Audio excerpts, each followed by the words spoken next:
চলতি মৌসুমে আলু চাষে ঝুঁকেছেন চাঁদপুরের কৃষক। এ নিয়ে চাঁদপুর থেকে বিস্তারিত জানাচ্ছেন সহকর্মী খোকন কর্মকার। এর মধ্যে আলু একটি গুরুত্বপূর্ণ ফসল। চাঁদপুর ৮ উপজেলায় কচুয়া, মতলব দক্ষিণ এবং চাঁদপুর সদর সবচেয়ে বেশি আলু উৎপাদন হয়।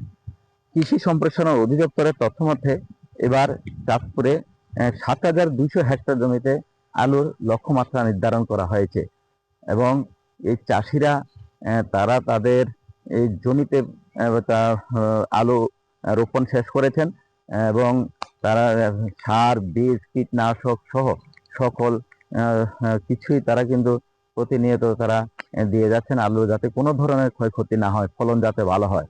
এবং কৃষি সম্প্রসারণ অধিদপ্তরের উপপরিচালক আবু তাহের জানিয়েছেন, এবার আলুর ফলন ভালো হবে বলে আমাদেরকে আশ্বস্ত করেছেন।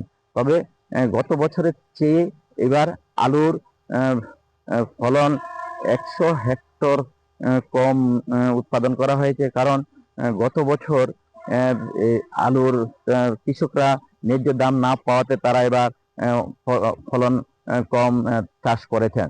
তো এছাড়া আলু আগামী ফাল্গুন মাসে এই আলু তারা উত্তোলন করবে বলে আমাদেরকে জানিয়েছেন এবং আরো বলেছেন যে এবার আলুর ফলন ভালো হবে বলে আমাদেরকে আশ্বস্ত করেছেন। তো এই ছিল চাঁদপুরের আলুর সবজির সবশেষ খবর।